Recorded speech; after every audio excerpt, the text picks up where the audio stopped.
monarchs that have ruled our nation, there is one woman whose legacy inspires intrigue and debate to this day. To some, she was our first modern leader, a feminist icon, a tolerant queen. To others, she was a ruthless sovereign, relentless in her pursuit of power.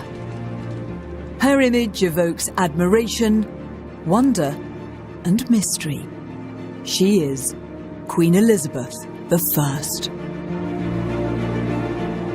It's over 450 years since Elizabeth took the throne, and yet she still fascinates us.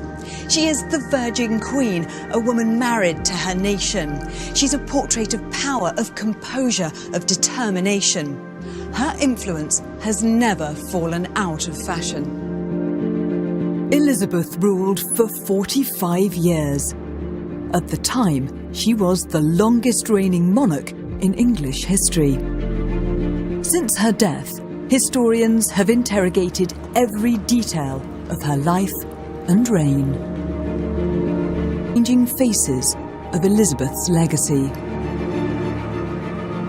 In this programme, I'll strip away the mystique of our most famous queen, and using the BBC archive, I'll uncover who she really was, how she maintained her power, and why an entire era of history belongs to Elizabeth.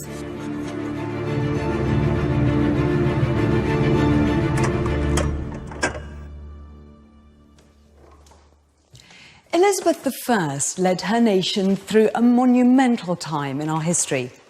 She inherited a country in religious and political turmoil, plagued with uncertainty, and yet her reign would foresee an age of exploration and discovery, of burgeoning imperialism, and it would even help foster the rise of the English language.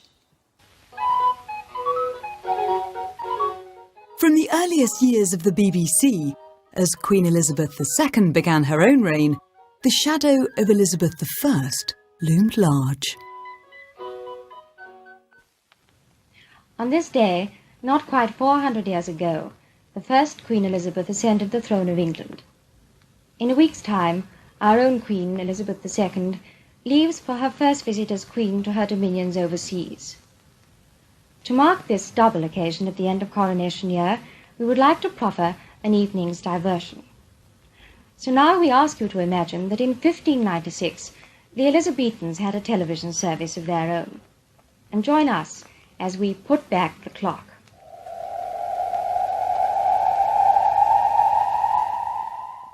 I bid you welcome. Now we take you to the courtyard of the Cross Keys Inn in the City of London.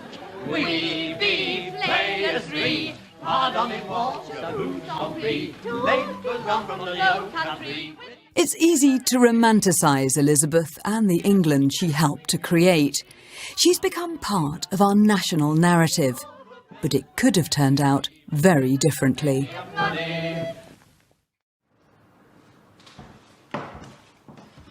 Elizabeth Tudor was an unlikely candidate for Queen.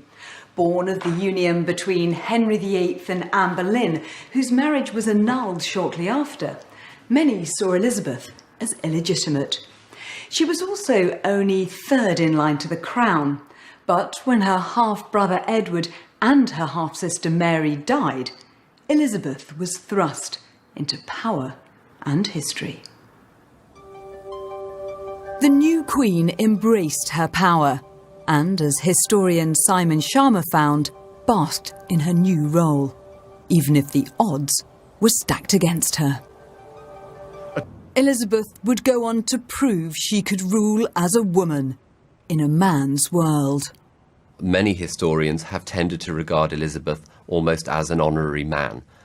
She was regarded as someone who was unusually, perhaps even unnaturally masculine in the way she operated, that she didn't allow herself to be swayed by emotions or pity in the way that women were praised for doing. In the past, she was seen as an exceptional woman, a woman who had suppressed her natural feminine instincts in order to be able to rule. So in a way, she was like a man in drag.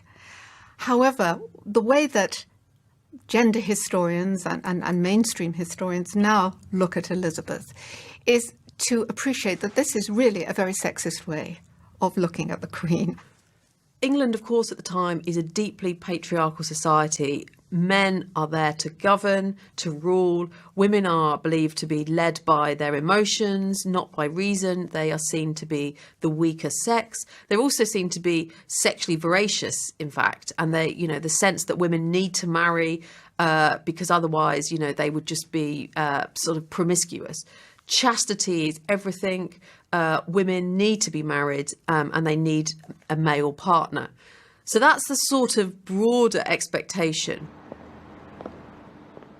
Of course, Elizabeth would never marry, giving rise to her legend as the Virgin Queen. In recent times, this defining trait has helped to build her modern image. Elizabeth is part of the fabric of our nation, her personality integral to British history. But what is it about this Queen that makes her so relevant in the 21st century? Why does she still resonate today? These questions were examined by Michael Portillo when he championed Elizabeth for the series Great Britons. To understand Elizabeth, forget for a moment those very dated formal portraits and think instead of a woman far ahead of her time, possessing qualities that we might think of as very modern. These modern traits are seen through her work in Parliament. And for Portillo, her political prowess still has relevance for women today. Maybe Parliament believed that Elizabeth, a mere woman in a man's world, could be bullied. They were so wrong. She used every tactic. She flattered. She agreed. She changed her mind. She lost her temper.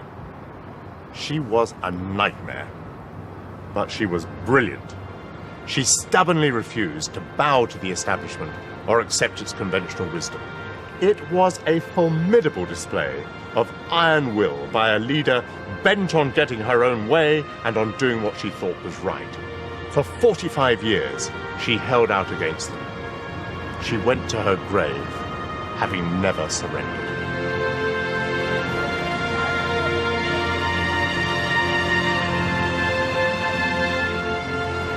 I think many women today could see Elizabeth as a role model. Of course, she acquired the throne by an accident of birth, but she held on to it because of her skills. She had enough of the vigorous virtues of a man to gain the respect of men, but the reason they adored her was that she knew how to exercise power without compromising her femininity.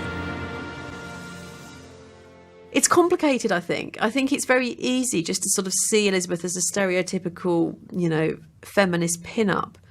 But I actually think there's a more kind of complicated picture than that. I mean, the sort of, I suppose the caricature is she didn't need a man, she didn't marry, and she just proved that women could have it all. But actually, I'm not sure that that's totally the case. I think Elizabeth can be considered a role model for leaders because she displayed some essential qualities for leadership. She had charisma, she took advice, she made decisions after learning the facts and listening to advice. She had a wonderful oratorical skill. There were many ways in which she was a very fine leader. I don't think she's a role model for women, and the reason she's not is because she accepted the patriarchal assumptions of her own day. Elizabeth succeeds in life as a woman in a period in which that is particularly difficult to do.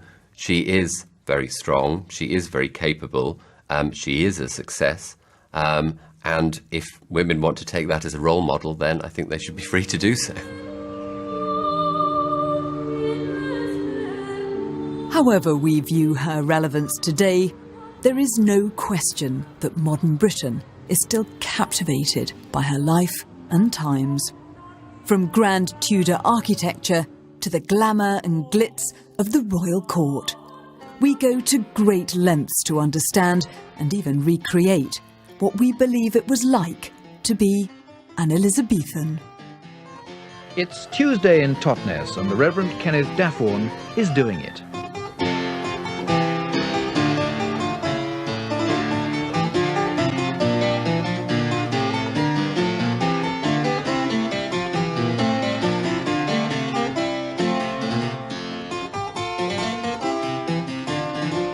It's Tuesday in Totnes, and Mrs. Vicky Foster is doing it.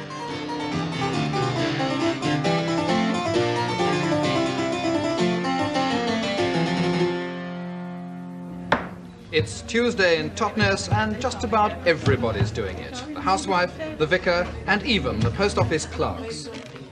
Once a week, Totnes lives in the past. There are about 400 people who call themselves the Totnes Elizabethans, and they have a way of giving the town a remarkable distinction. Every Tuesday they go about their normal business, but in an engagingly balmy way. Well, I've always enjoyed history, and this is a chance to go back into history and live in the past for a whole day.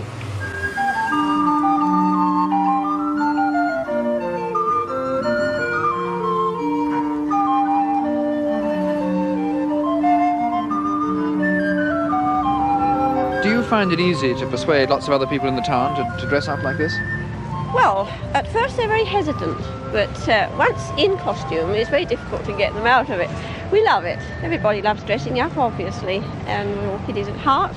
Are the other people prepared to be commoners, or do they all want to be Anne Boleyn, Anna Queen of Spain, celebrities? Unfortunately, human nature being what it is, everybody sees themselves, obviously, as Queen Elizabeth and royalty, and so we have an awfully difficult time, but I would love to see it, you know, the whole town as it would have been in Elizabethan times.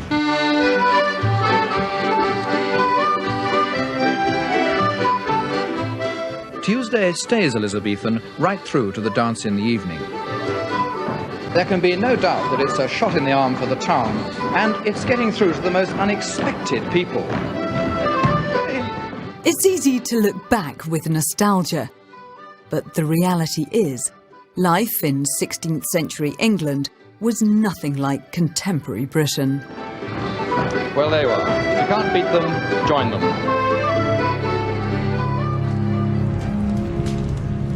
It was often dangerous and deeply divided. Queen Elizabeth ruled during a tempestuous time of religious conflict. The Protestant Reformation had taken root just decades before her reign, and still, Catholic Spain dominated Europe. Elizabeth would hold on to her childhood convictions as a Protestant. Having inherited the throne from the Catholic Queen Mary, Elizabeth faced a dilemma. Should she continue a relationship with Rome, or return England to the Protestantism of her father Henry VIII?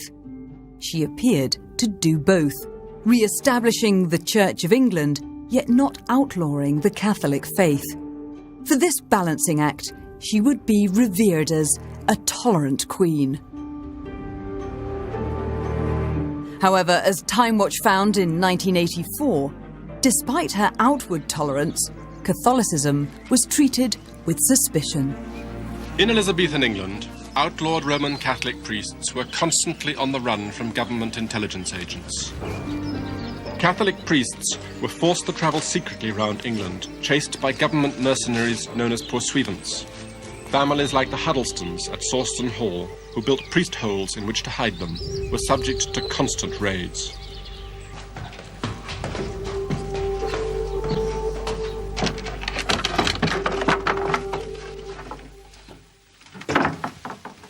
Looks very small.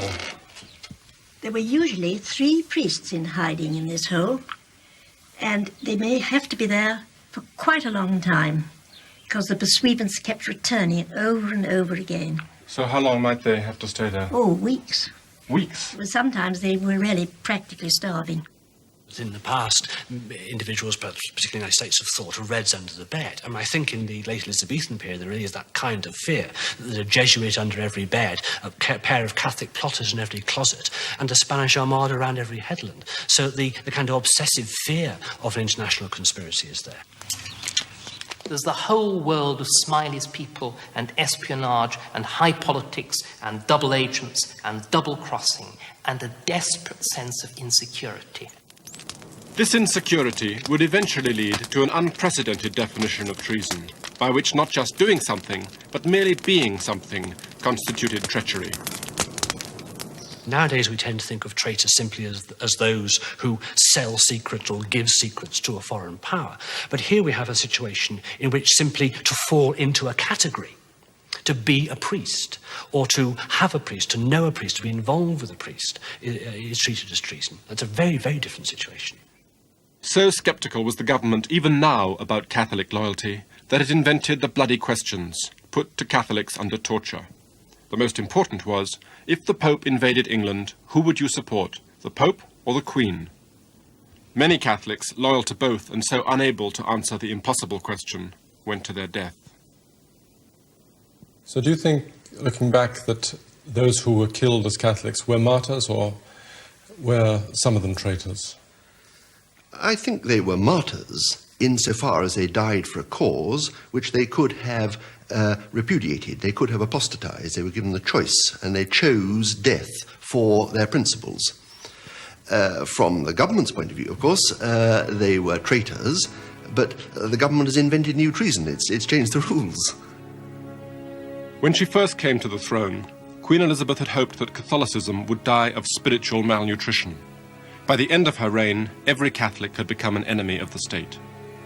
2 years before her death, approached with a final plea for toleration, she replied, "If I grant this liberty to Catholics, I lay at their feet my honor, my crown, and my life."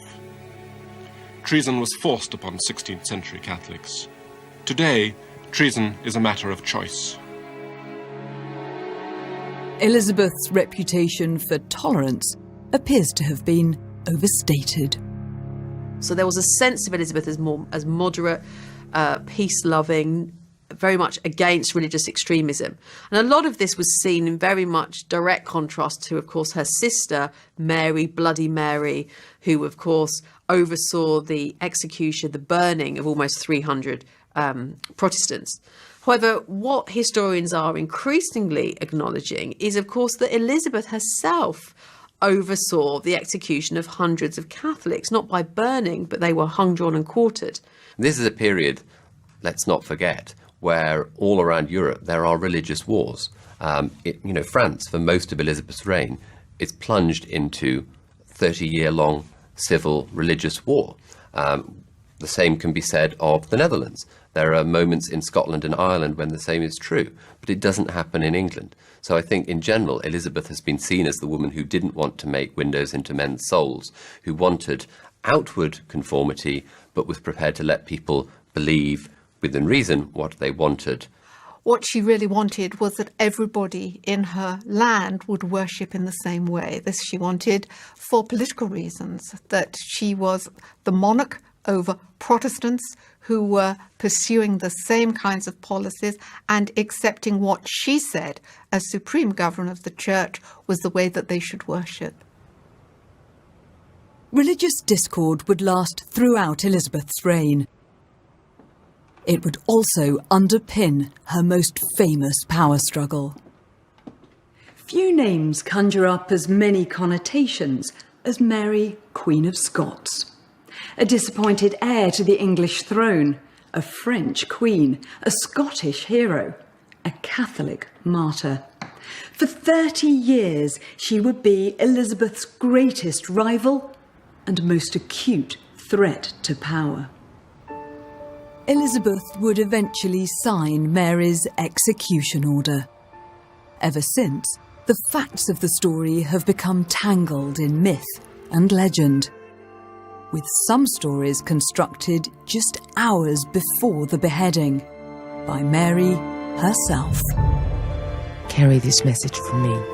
and tell my friends that I died a true woman to my religion, and like a true Scottish woman and a true French woman.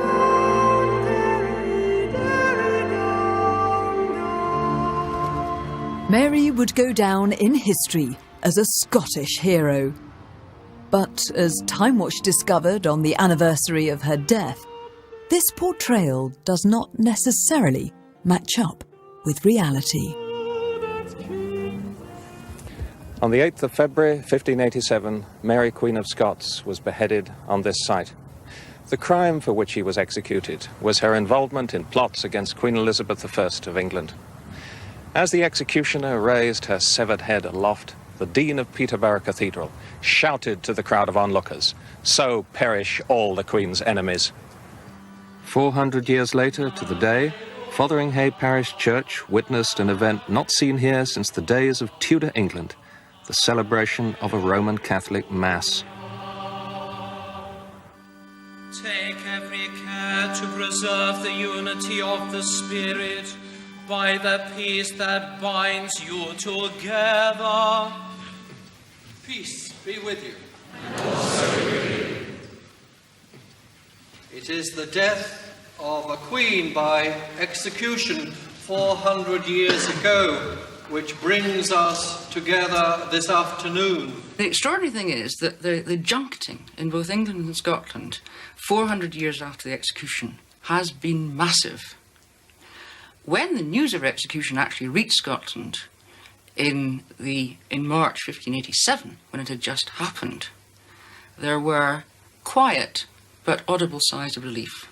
And the one person who went around shouting revenge was told very hastily to shut up. The story that has emerged over the centuries is of a bitter rivalry between Elizabeth and Mary. But even this portrayal is contested history.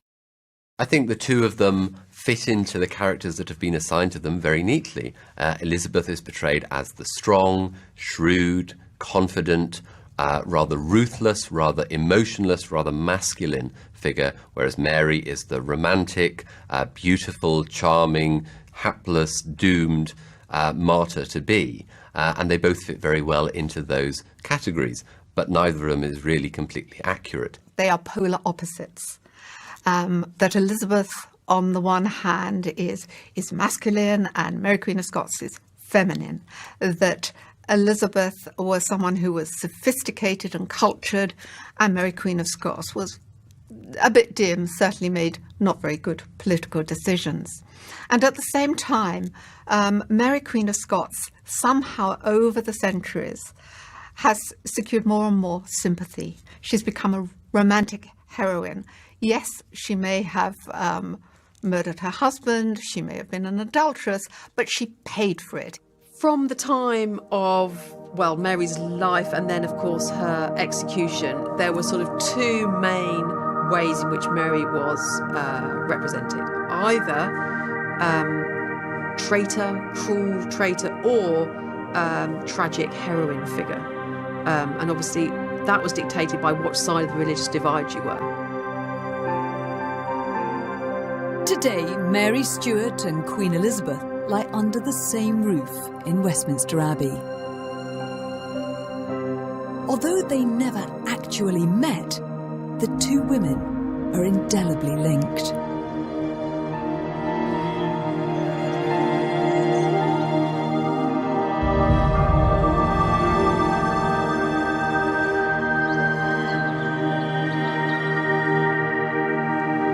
History has its heroes and its villains. The struggle between Mary, Queen of Scots, and Elizabeth would become iconic. But as so often happens, their clash reflected a much broader story. Though the Protestant Queen Elizabeth was not just fending off a rival to the throne, she was the target for a Catholic uprising. Up here in the north, Catholicism has not only not been rooted out, it actually fed on the burning resentment and fierce independence of the great aristocratic families who ran things around here. They'd been here for centuries, and they were not about to be pushed around by a bunch of Tudor bureaucrats. They weren't going to be told what was what, their government and their religion. So for them, Mary Stuart was not just a successor, she was a replacement, as in immediate replacement. So the Catholic North fought the Protestant South. For a while, it even looked as though the North might win. As the rebels... Now, Elizabeth's government really knew what it was up against, the latest act in the endlessly drawn-out religious war that had begun when Henry VIII had made himself supreme head of the church. 12,000 troops were eventually mustered, and the rebellion brutally crushed. For Elizabeth, crushing the Northern Rebellion would signal a new era in her reign, one that would create the most lasting... We see her in our mind's eye as this sort of terrifying figure with the white face and the red hair and all the rest of it. But I think historians now are much more keen to look a bit more closely and see the wrinkles underneath the white and the rotting teeth and you know, the aging skin and all the rest of it. And there's kind of a sort of grotesque, sort of grisly fun to be had with seeing her as she really was, as it were. There is always this veneer of image around what Elizabeth says and what Elizabeth does. She is a great performer, and whether she is actually the performance or whether the performance is denying what she really is, historians can disagree about, I think, forever. We may never get to the bottom of the enigma that is the true character of Elizabeth. A more tangible legacy is her transformation of the British Navy. Britain's reputation has been built on it being a naval powerhouse. As the saying goes, Britannia rules the waves. But at the start of Elizabeth's reign, it was not yet an imposing maritime nation. The new Queen was determined to change this. Her vision was of a navy that would compete around the globe as master of the seas. The British Navy would gain fame and glory under Elizabeth, and yet few physical legacies of it would survive.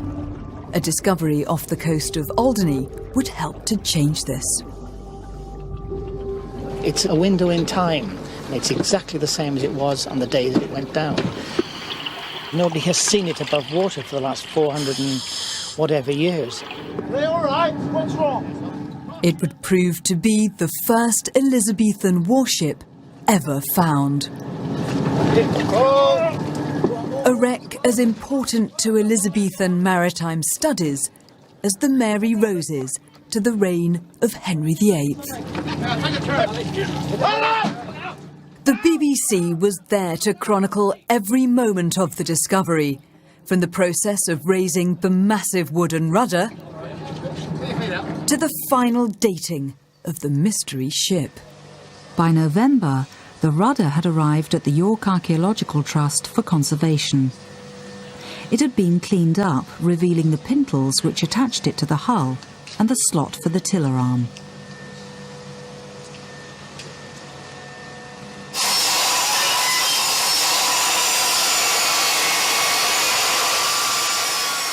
This is not desecration. Conservator Ian Panter had to halve the 5-metre-long rudder so it could fit into the conservation tank. After a year of treatment, the wood will be stuck together again, leaving an imperceptible seam. At the same time, the wood was analysed by Cathy Groves. They're the ones that came last week. Cathy and her colleague Jennifer Hillam are dendrochronologists. They're sent samples of wood from all over Britain to determine their age and origin. Are they all meant to be the same phase, or...? Yes, it's the same structure. Most people know that when you actually look at a tree, by counting its rings, you can actually tell how long that tree lived for. But what we're interested in is actually not how long it lived for, but when it was living. 6, 3. Go.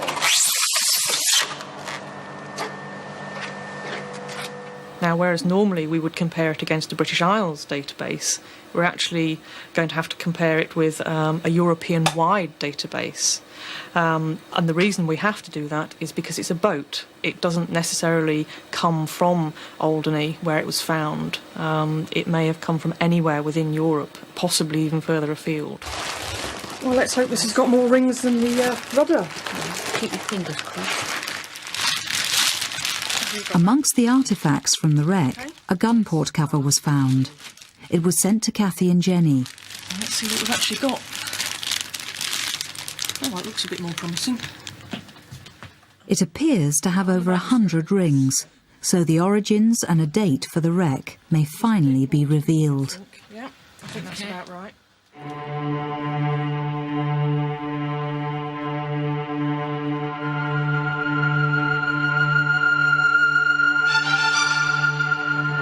We have a date for the dendrochronology, which puts the date that the timber was cut at 1575.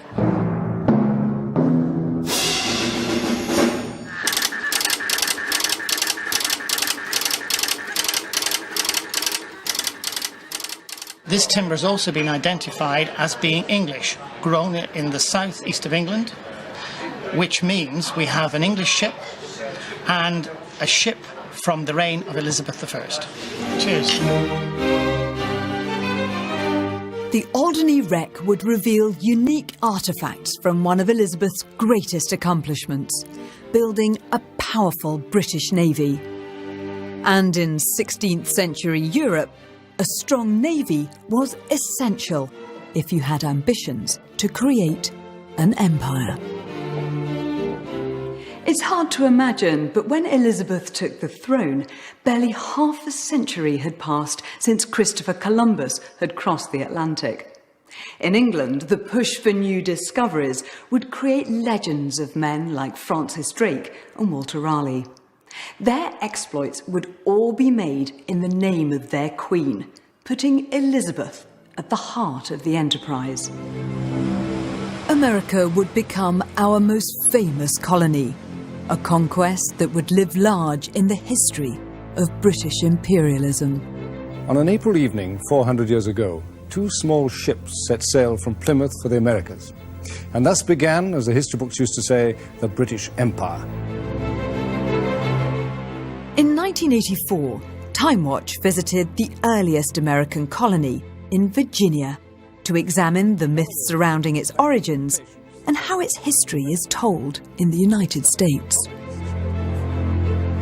In the town of Manteo, they've carved a statue of Sir Walter Raleigh with chainsaws out of local timber. It overlooks the civic developments being carried out in his honour. For here, 400 years ago, the English first settled. The town commemorates the leading personalities of the Elizabethan court. Its citizens are even preparing a pageant which reenacts the occasion when Sir Walter Raleigh, seeking royal patronage for his great enterprise, approached the throne of England. It is but a simple thing I request, Your Majesty, to save my colony of Virginia. Simple. The people of Manteo, in celebrating the foundation of their nation, are perpetuating the myth that Raleigh brought English culture to America and took away in exchange tobacco and potatoes. It's Sir Walter Raleigh. 3 cheers for Sir Walter. Hip, hooray! But Raleigh never went to America, and the settlements that he organized there failed to take root. Friends, pioneers of a nation soon to be. So what did colonization mean to Raleigh and his contemporaries? How close to reality is the Elizabethan expansionism celebrated here today? Certainly in the Victorian era, it was seen as one of the great features of the Elizabethan period. Everybody had as their heroes Walter Raleigh or Francis Drake, even Martin Frobisher. And these men were seen as gallant, derry-do figures who had the support of the Queen and really laid down the foundations of the British Empire. Now we see things very differently indeed. First of all, with post-colonial theory, we begin to look anew at the way that these figures approached foreign lands and foreign peoples. Timewatch would continue the story, examining documents from the Virginia colony. records that lay bare the attitudes of the time.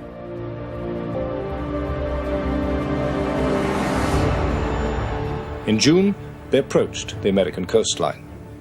With smaller boats, they found an island on which to establish themselves. It was called Roanoke. At first, the settlers were enthusiastic. It is the goodliest and most pleasing territory of the world, for the continent is of an huge and unknown greatness, and very well peopled and towned, though savagely, and the climate so wholesome. For a while, the Indians were friendly, but the settlers depended on them for food, as their own seeds had been lost or had rotted, and the Indians began to resent the persistent English demands. This led to tension and finally to violence. The 15th, we came to Secretan, and were well entertained there of the savages. The 16th, we returned thence to demand a silver cup, which one of the savages had stolen from us, and not receiving it according to his promise, we burnt and spoiled their corn and town, all the people being fled.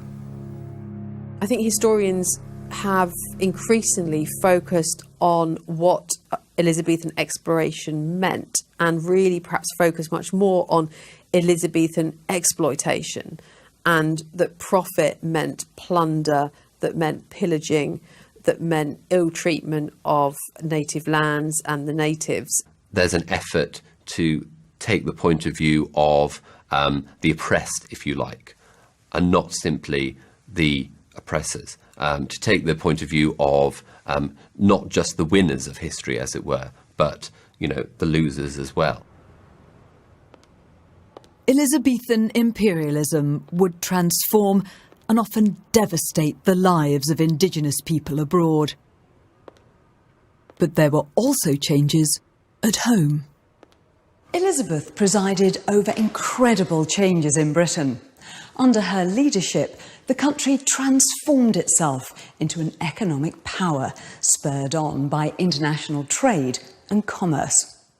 Along with wealth, the population grew, and with it, the merchant class.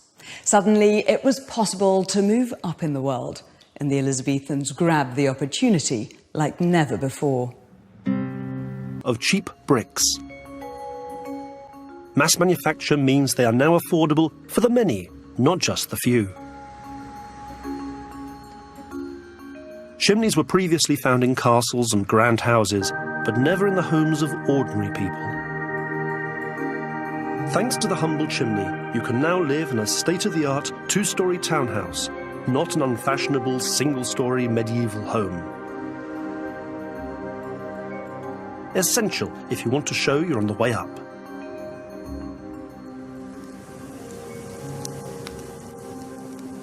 And bear in mind that Elizabethan England is on average 2 degrees colder than you're used to, with very cold snaps in the 1570s and the 1590s. So a chimney means your stay will be a lot more comfortable, especially if you want to have a bedchamber of your own rather than sleep in the hall with everyone else.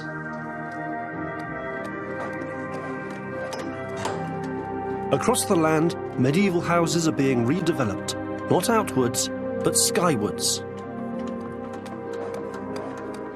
So you see, adding value to your home isn't just a 21st century obsession.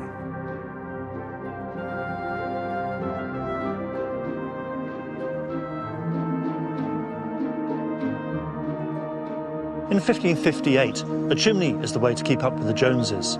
But in 1598, it's glass that is the ultimate status symbol. From now on, moderately wealthy gentlemen can afford to flood their houses with natural light. There's only one place to head for. It's the epicenter of change in... For over 30 years, Queen Elizabeth had kept Britain out of war in Europe. But as the end of the 16th century approached, a conflict was about to explode. It would create one of her greatest legacies, one that still inspires today. In 1588, Spain was on the warpath. It assembled an invasion fleet off the coast of Belgium, intending to conquer London. Elizabeth's England faced its biggest crisis. As so often in our history since, England was ill prepared. A makeshift army was scratched together at Tilbury on the Thames estuary. On paper, they were no match for the Spanish. Everything might hinge on morale.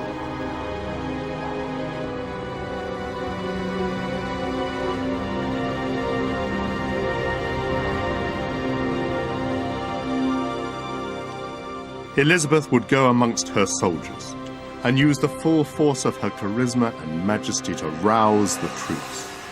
Often before, she'd used speeches to carry her through the great moments of political crisis. But addressing that ramshackle English army required of her an eloquence never heard before and the performance of a lifetime.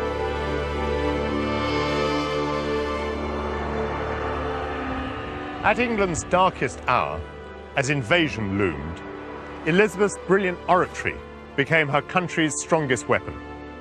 Here at Tilbury, she originated the rhetoric of the plucky English underdog, an appeal to stoicism, self-sacrifice, and glory. She said, "I am come among you, as you see at this time, not for my recreation and disport, but being resolved in the midst and the heat of battle to live and die amongst you all, to lay down for my God and for my kingdom and for my people, my honor and my blood, even in the dust." She went on, "I know I have the body of a weak and feeble woman, but I have the heart and the stomach of a king, and a king of England too. And think foul scorn that Parma or Spain or any prince of Europe should dare to invade the borders of my realm, to which, rather than any dishonor should grow by me, I myself will take up arms. I myself shall be your general, your judge, and rewarder of every one of your virtues in the field." Against the odds, Britain would defeat the Spanish, inspired by their queen. The Armada speech is so powerful because Elizabeth is represented as a vulnerable woman who is in danger, but who is going to show great bravery because of her position as queen. Most of the monarchs who we remember as being truly great were warriors and were victorious in war. That's one of the few things that Elizabeth, as a female monarch, simply can't do. She can't go to the battlefield and command troops. But the Tilbury speech enables her to take on that persona and fit into her reputation that role as being a successful military leader. And I think that's tremendously important for her reputation. Elizabeth's speech at Tilbury will be forever linked with her military success. Defeating the Spanish Armada is without doubt one of Britain's greatest victories.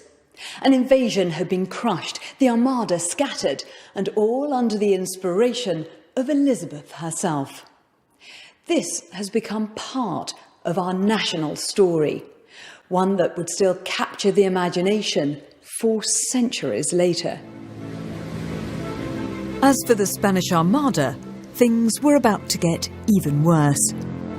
As it fled, storms wrecked many of the ships.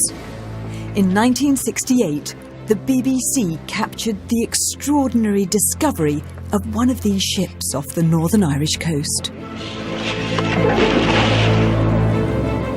Cannonballs were everywhere. We found most of the sizes corresponding to the 50 guns we know were under Girona.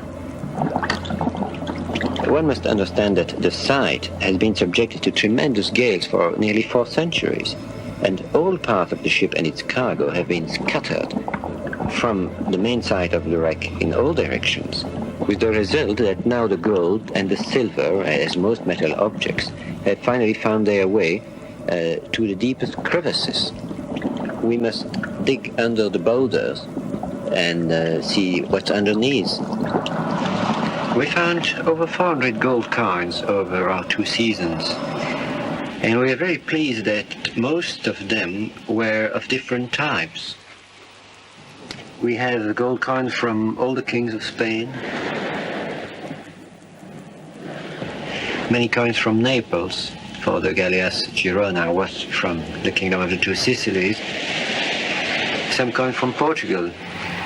But, of course, more than finding coins, what makes us very happy was to find some real personal objects. Objects that we could link to somebody who actually died there. Suddenly someone came and tapped me on the shoulder, and I turned back, and there was Louis looking at me with a large smile with 3 rows of gold chain round his black beard. And we played with the chain. There were about 3 yards of chain, and we could well imagine the poor rich man having the chain around his neck and going head first to the bottom. It was in excellent condition, completely unscratched, just like the ones which you see on the paintings of the time. You've had 2 spectacularly successful seasons here, the sort of haul that most divers dream about all their lives and never achieve. But who actually owns all this stuff that you brought out of the sea? Nobody, presently. And nobody will until the court makes a decision, or until I reach an agreement with the Board of Trade officials. How long will that take? Years, probably. Today, these treasures are housed in the Ulster Museum in Belfast, a testament to one of Britain's greatest victories and one of Elizabeth's finest moments.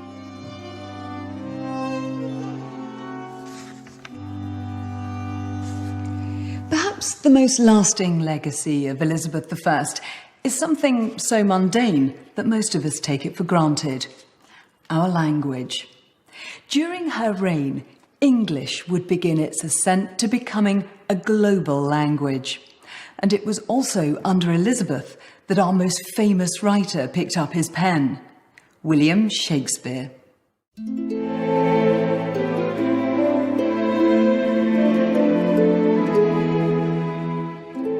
Queen Elizabeth I and her successor, James, reigned for about 70 years. During that time, the English language reached heights that have inspired us ever since, and even contemporaries marveled at. For the English, that was a time of national triumph. They were as proud of their words as they were of defying the Pope or defeating the Spanish Armada. The self-confident English vernacular borrowed a staggering total of 12,000 new words.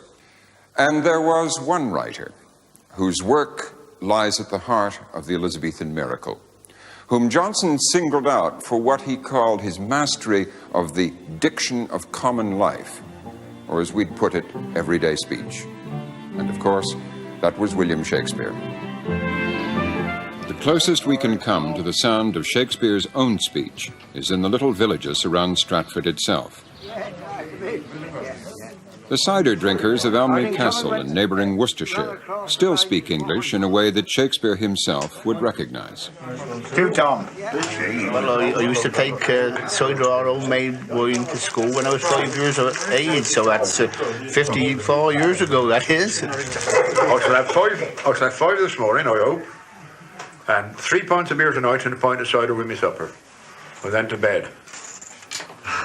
I know I don't catch a cold.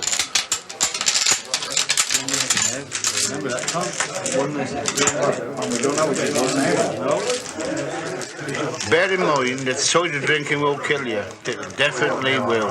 It killed my father, cider drinking did. It took 84 years to do it, though.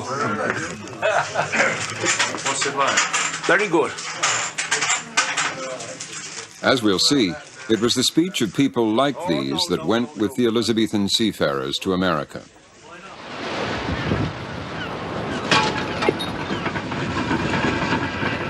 The strong voices of these fishermen sound like the English of the West Country, Dorset, Devon, or Cornwall. It's from 4 o'clock in the morning till 8 o'clock at night, 6 days a week. Rain, snow, ice, wind. It doesn't make any difference. We have to go. We're like the mailman, I guess. In fact, this is America's Chesapeake Bay, And these are the descendants of some of the first settlers to venture across the Atlantic. They all say I talk slow, so I'm aware of that, and that's where I am. I can't help it. In the coming centuries, the English language would be carried around the globe.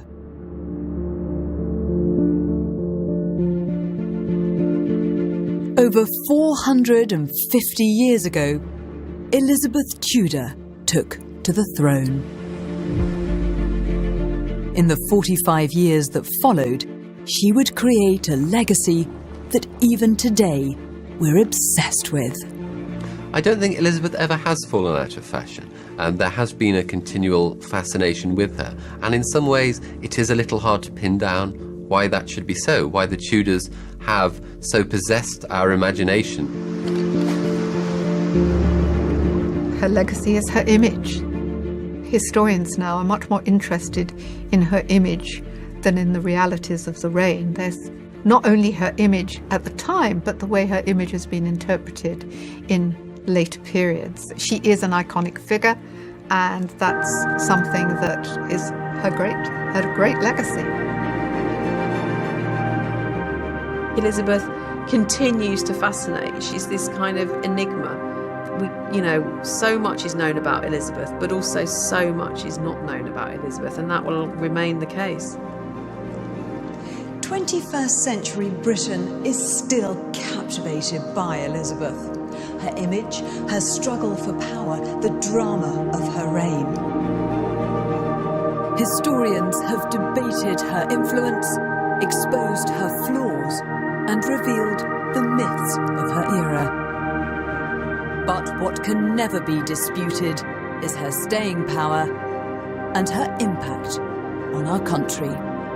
Perhaps the greatest legacy of all is the part she played in creating Britain as we know it today, helping to forge our identity as a nation.